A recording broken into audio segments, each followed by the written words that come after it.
सवाल करुणा जी का है कि जीडपी के इतने बढ़िया आंकड़े आए, बैंकिंग सेक्टर ठीक नहीं चल रहा है। क्या बात है, कोई छलावा है क्या? देखिए मैं ना एक्चुअली मैं पढ़ाई से कम और ट्रेनिंग से ज़्यादा बना हूँ।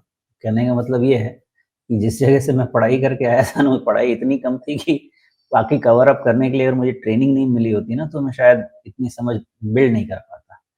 उस ट्रेनिंग में एक बहुत इम्पोर्टेंट चीज़ हमें सिखाई गई थी, वो ये थी कि look at the things as they are, as it is, okay? और फिर एनालाइज़ कीजिए। हमारी प्रॉब्लम क्या है पता है? हम ओवरथिंक करते हैं। ओवरथिंक जब भी करते हैं ना, तो फिर इम्पोर्टेंट पॉइंट्स छूट जाते हैं। और दूसरी चीज़ क्या है, हम इन्हिबिशन हमेशा रहता है। हमेशा कुछ भी अच्छा रहेगा, उसमें इन्हिबिशन रहेगा और खराब रहेगा तब तो पता ही क्या रहेगा। डेटा जैसा है उसको वैसा ही पढ़िए, क्योंकि डेटा में कोई राइट और रॉन्ग नहीं होता है। अगर ये आप बोलना चाहते हैं कि गवर्नमेंट ऑफ इंडिया ने डेटा ही गलत रिलीज़ किया है, मेरे पास तो कोई उसका जवाब नहीं है भाई। वो तो आपको एविडेंस देखना है। डेटा हमेशा एज़ इट इज़ पढ़ा जाता है और उसके बाद अपना दिमाग फोरकास्टिंग लगाया जाता है कि क्या-क्या इसमें क्या एक्स्ट्रापोलेट किया जाए। मैं सिंपल इतना समझता हूँ GDP data super super duper अच्छा है। प्रॉब्लम क्या है? जैसा अब मैं इकोनॉमिस्ट तो हूँ नहीं, उतनी इकोनॉमिस्ट समझता हूँ जितनी हमारे स्टॉक मार्केट के लिए ज़रूरत है। तो इकोनॉमिस्ट का ये कहना है कि इतने हर्डल्स के बाद भी अगर इतना जीडीपी का डेटा अच्छा आया है, तो इसमें एक जो हो सकती है इश्यू, वो इस चीज़ की 2 rather 2।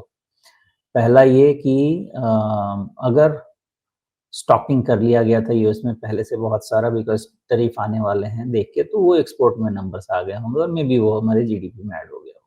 Point number 1। Point number 2, ये अच्छी बात है।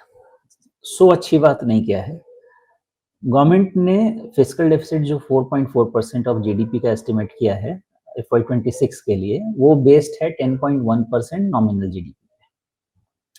इस बार के नंबर पे नॉमिनल जीडीपी 9.7 या 8% कुछ तो आ रहा है। तो अगर ऐसा है, अगर नॉमिनल जीडीपी नीचे आती है तो fiscal deficit as a percentage 4.4 से ऊपर हो सकता है। वो एक नेगेटिव कंसर्न हो सकता है। तो दोनों मिक्स्ड है सिचुएशन। तो मिक्स्ड सिचुएशन में क्या होगा, आपको अगले क्वार्टर के जीडीपी का वेट करना पड़ेगा। तब क्लैरिटी आएगी कि भाई ठीक है कि मामला या नहीं ठीक है, लेकिन तब तक मेरा ऐसा मानना है कि देर हो जाएगी।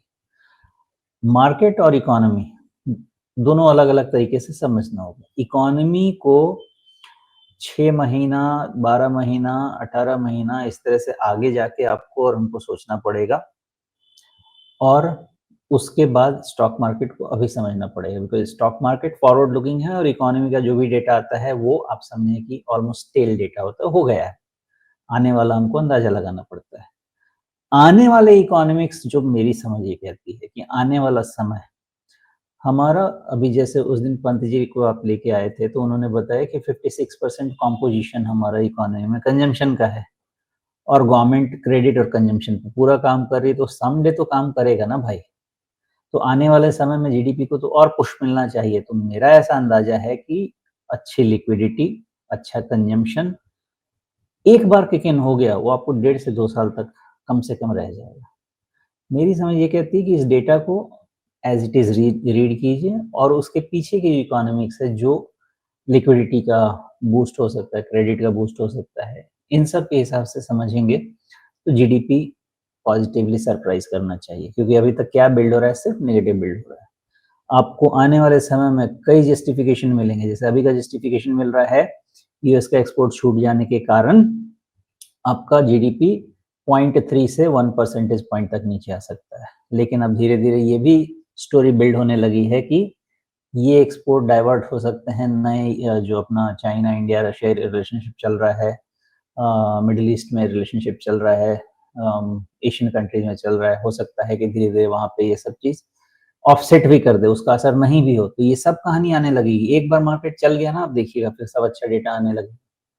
इसलिए इन सारे पहलू को एनालाइज़ कीजिए, छोटा ये मायोपिक पिक्चर नहीं रखना चाहिए। मेरा अंदाज़ा ऐसा है कि जीडीपी अच्छा ही होने वाला है। हाँ, अब अगले क्वार्टर होगा कि नहीं, क्योंकि अभी तो डिस्टर्बेंसेस है ना, ये नहीं कह सकता। लेकिन क्या 1 से डेढ़ साल का जीडीपी 2 साल का लिया जाए तो अच्छा नहीं होगा? मुझे लगता है बहुत अच्छा होगा। तो मार्केट उसको फैक्टर करेगा।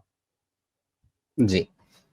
अब उसमें सुमेश, अभी आज हम 3 तारीख की बात कर रहे हैं, बहुत ज़्यादा स्पेकुलेट करने के लायक कुछ नहीं है, लेकिन कल ही हमारे सामने जीएसटी काउंसिल का निर्णय आ जाएगा, कहाँ क्या सस्ता हुआ, क्या महंगा होने की चीज़ें तो कम ही होंगी। जैसे लोग आमतौर पे पहले बजट के लिए लंबी लिस्ट बना करके रखते थे, विश लिस्ट, कि ये सस्ता हो जाए, ये सस्ता हो जाए। आज की तारीख में उससे कहीं ज़्यादा बड़ी लिस्ट बनी हुई है। तो कल तो सारे दिन बाजार में यही चलता रहेगा कि क्या सस्ता है और कितना सस्ता हुआ कि नहीं हुआ। देखिए ये तो चलेगा ही, लेकिन जितना मतलब जो छोटी बुद्धि मेरी कहती है वो ये है कि भारत में गणपति से फेस्टिवल शुरू होता है और आप समझें कि दीपावली तक ये फेस्टिविटी ज़बरदस्त ज़ोर-शोर से चलती रहती है नेशनल लेवल पे, और ये ऐसा समय है जिसमें कंजम्पशन ज़बरदस्त होता है। तो गवर्नमेंट को इस चीज़ का पता है कि अगर जीएसटी का डिसीजन ऐसा लेना है जिसका बहुत बड़ा फल मिले इकोनॉमी में, कंजम्पशन पे, या लोगों को अपने सेविंग्स में पॉकेट से खर्च करने के लिए, तो यही समय है। तो मुझे तो ऐसा लगता है कि गवर्नमेंट जल्द से जल्द ये डिसीजन सुना देगी और उसके बाद उसका असर हमको कंजम्पशन पे देखने को मिल जाएगा। ओके, तो मुझे मेरा वैसा मानना है कि डिसीजन जल्द से जल्द होगा। अभी एक चीज़ तो सहमति बन गई है कि 2 ही स्लैब होंगे, वो तो होना भी था वैसे भी, वो तो डन डील था।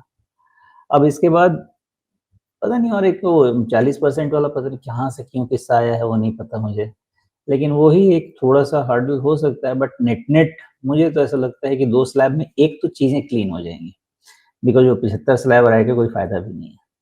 वही सिम्प्लिफिकेशन हो जाएगा, और प्लस ऐसे समय में आएगा जिस समय फेस्टिविटीज़ हैं, सभी ऑस्पिशियस समझते हैं इस समय खरीदारी करना, चाहे वो गाड़ी से लेके बर्तन तक जो भी करना है, तो उसमें काउंट भी करेगा। तो यहाँ से लेके नवंबर तक का जो मंथ है ना, वो ज़बरदस्त होने वाला है, जहाँ तक मुझे लगता है।